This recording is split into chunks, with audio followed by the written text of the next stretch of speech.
In today's video, we'll be providing you with the OBD-II Diagnostic connector fuse location for your 2007 through 2008 Ford F-150. We'll also show you how to test this fuse. In order to locate the fuse box, locate the passenger side front kick panel. The fuse box is located under the access panel.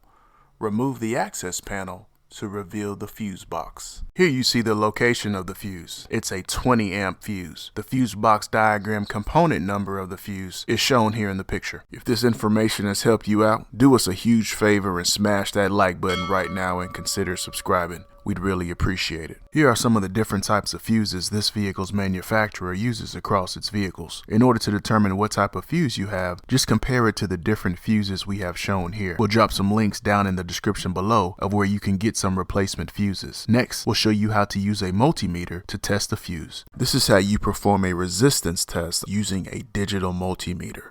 First, set your multimeter to resistance mode. Second, after making sure your test probes are in the correct ports and verifying your tool is configured correctly, touch one of your leads to one side of the fuse and touch your other lead to the other side of the fuse.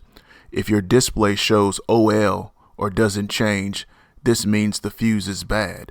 If your display shows 0 or virtually 0 resistance, this means your fuse is good. If you're in the market for an OBD-II scan tool, here's some capabilities to keep in mind. Number one is live data. This is the ability for the scan tool to display live data streams that are being reported by onboard sensors and seen by the engine computer. This is real beneficial when doing troubleshooting and any type of diagnostic work. This will allow you to see fuel trim numbers. This will allow you to see what the throttle position sensor is putting out. So numerous data parameters can be seen, and that can definitely help you with troubleshooting your vehicle. Number two is data graphing. So it's not just good enough to see these data streams, it'll be even better if the tool can graph them. So you can see like an O2 sensor switching. That's easier to see sometimes in a graph than just seeing numbers show up. You can see how fuel trim numbers are changing over time, and a data graphing capability just makes it that much easier to be able to analyze the data. And lastly is bidirectional controls. This is the scan tool's ability to command certain components on and off. Let's say you're working on your fuel pump, and instead of having to turn the key on and off to turn the fuel pump on, you can just use your scan tool to command the fuel pump to come on and even stay on while you take your measurements and do whatever it is you need to do. So those are three capabilities to be mindful of, and we'll provide you our recommended scan tools down in the description below if you're interested in going to check those out.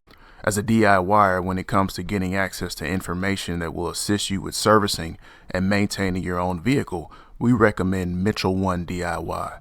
With Mitchell 1 DIY, you get not only access to quality in-depth wiring diagrams for your vehicle, but you also get component locations, component tests, technical bulletins, and much more. If you'd like to learn more about the service, please see the link down in the description below for more details. Once you get on the Mitchell 1 website, be sure to check out the free demo of everything that's included in your product subscription. Thank you so much for watching today's video. I hope this video helped you out. If it did, hit that subscribe button and click that bell so anytime we drop a new video, you'll be the first to know. Hit that like button and leave me some comments. I'd love to hear from you.